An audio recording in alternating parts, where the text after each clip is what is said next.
So they're not responsive, and they're not accountable. That's why they shouldn't be making policy.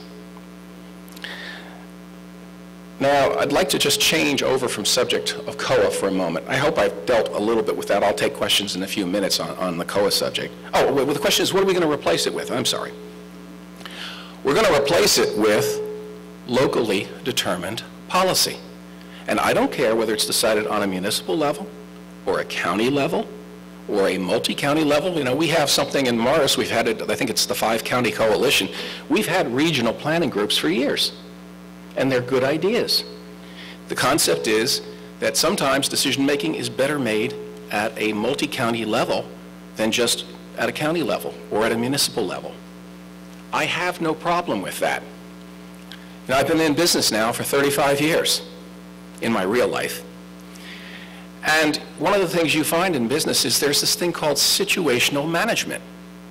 You adjust your management style to the particular problem that confronts you.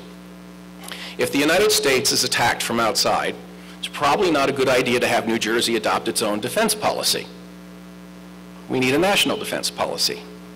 Fine. When it comes to state schooling and how we're going to have education, I really want New Jersey standards to apply, not Mississippi's. So the level at which you make a decision depends upon the issue that you're confronting. This is common sense, nothing more. We do not need to have a state czar making the decisions regarding housing. We can make each community or allow each community to decide what's appropriate. What mass transit do we have available to people in our town? What infrastructure do we have? What schools do we have? If we allow additional building, does it make sense? This is, folks, this is what zoning has been all about for years and years. Intelligent planning. There's an old management maxim, and especially for the youngsters, as you guys get older, you'll run into this, that good management is pushing a decision-making authority down to the lowest level that you can get the decision made well. If you can make it at the local level, say in terms of government, if you can make it at the school board or at the municipal level, that's where you make the decision. You don't kick it up to the county, and you certainly don't kick it up to the state. And yet this is what we've done in New Jersey. And the reason we've done it in New Jersey is because we have people who just think that they were appointed by God to make social engineering decisions for the people of New Jersey. They have forgotten something very important. I was not elected to govern you. I was elected as your employee. And you know, when you think about gubernatorial races, I'm going to suggest to you that every candidate owes you a full and complete explanation of what he or she will do as governor. This is a job application. It's a big one, and it's a big job.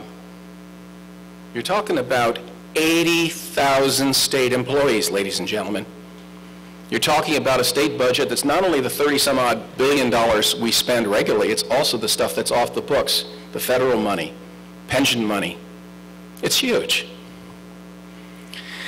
And then there is an issue that should concern, and I'm specifically looking at the students right now.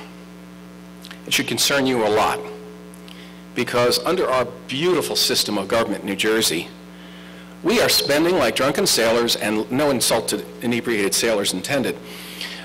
We're leaving you the bill. And let me tell you how large this bill is, because it's scary. And I bet no one in this room has ever heard these figures.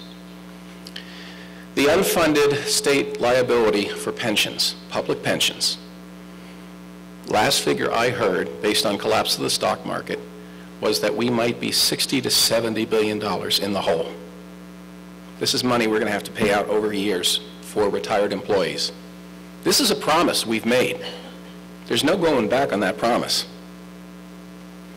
Secondly, all of these nice retired folk, I'm going to be retired someday too, are looking for health benefits, health insurance to be paid.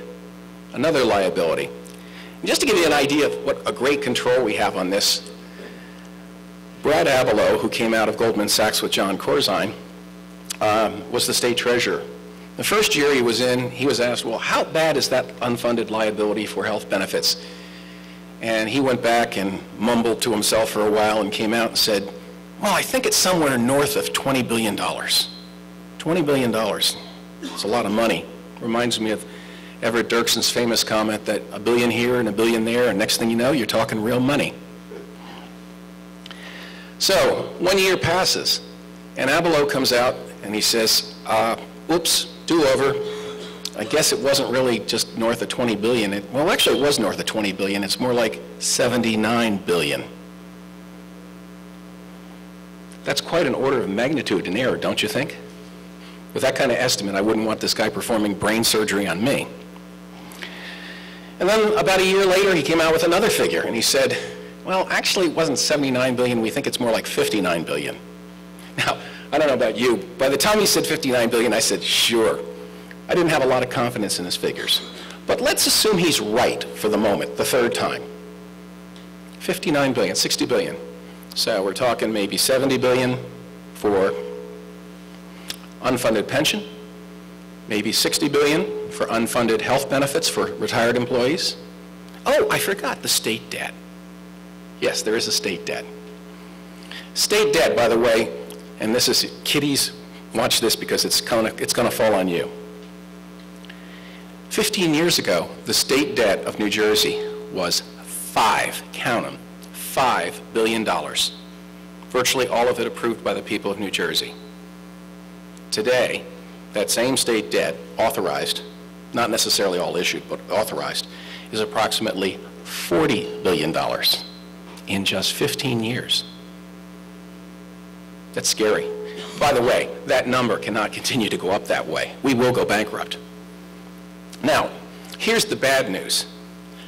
I checked my wallet this morning and I just don't have $40 billion to repay the debt. So I'm going to have to pay, and you're going to have to pay, the interest. Okay, Merkt, what's the interest? Well, I went back and I looked at it. On average, New Jersey pays about 78% more than the principal sum it borrows. But for ease of computation, I'll just go with 3/4. So it's $40 billion you owe. How much are you going to have to pay back? Roughly $70 billion.